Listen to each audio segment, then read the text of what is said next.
गौतम बुद्ध का जीवन हर किसी के लिए प्रेरणादायी है। गौतम बुद्ध बौद्ध धर्म के प्रवर्तक थे।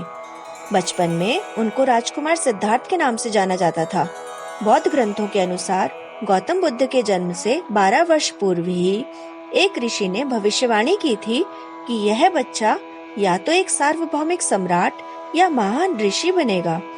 35 वर्ष की आयु में उन्हें ज्ञान की प्राप्ति हुई थी। वे संसार का मोह त्याग कर तपस्वी बन गए थे और परम ज्ञान की खोज में चले गए थे। आइए आज हम आपको सिद्धार्थ के महात्मा बुद्ध बनने तक के सफर के बारे में बताते हैं। बुद्ध का गोत्र गौतम था। बुद्ध का वास्तविक नाम सिद्धार्थ गौतम था। उनका जन्म शाक्य गणराज्य की राजधानी कपिलवस्तु के निकट लुम्बिनी में हुआ था। बुद्ध के जन्म के 7 दिन के भीतर ही उनकी माता का देहांत हो गया था। उनका पालन पोषण उनकी मौसी गौतमी ने किया था। शिशु का नाम सिद्धार्थ रखा गया। शाक्य वंश के राजा शुद्धोधन सिद्धार्थ के पिता थे। सिद्धार्थ के जन्म से पूर्व हुई भविष्यवाणी से परेशान होकर उनके पिता ने उन्हें तपस्वी बनने से रोकने के लिए राजमहल की परिधि में ही रखा।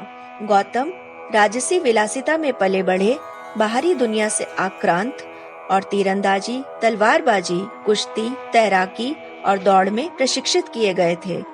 कम उम्र में ही उनका विवाह राजकुमारी यशोधरा से करा दिया गया। दोनों का एक पुत्र भी हुआ जिसका नाम राहुल था।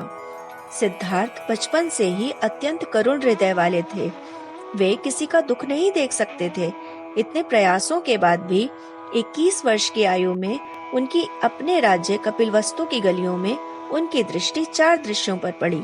ये दृश्य थे एक वृद्ध विकलांग व्यक्ति, एक रोगी, एक पार्थिव शरीर और एक साधु। इन 4 दृश्यों को देखकर सिद्धार्थ समझ गए थे कि सबका जन्म होता है, सबको बुढ़ापा आता है, सबको बीमारी होती है और एक दिन सब मृत्यु को प्राप्त होते हैं।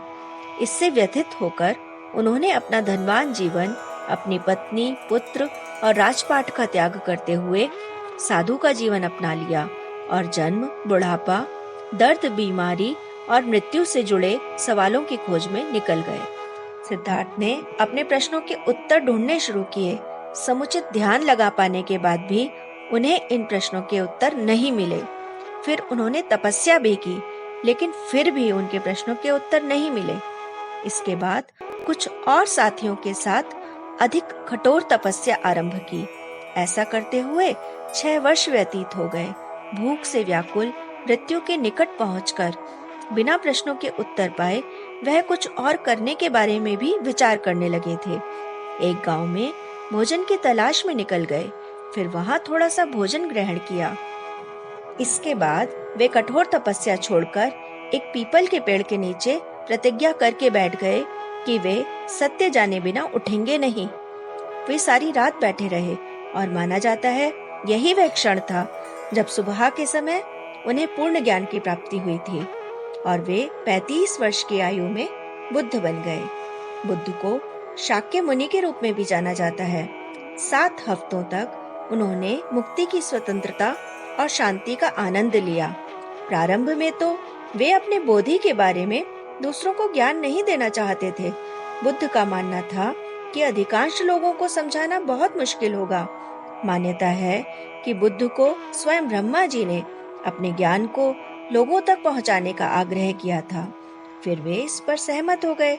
इस तरह उन्होंने अपना पहला धर्मोपदेश उत्तर प्रदेश के वाराणसी के पास सारनाथ में अपने पहले मित्रों को दिया था। तो दोस्तों, ये थी आज की कहानी। अगर आपको ये कहानी अच्छी लगी हो तो इसे लाइक करें, शेयर करें और मेरे चैनल मनमोहक कहानियाँ को सब्सक्राइब करना ना भूलें। तो मिलती हूँ फिर एक नई कहानी के साथ। Till then, bye.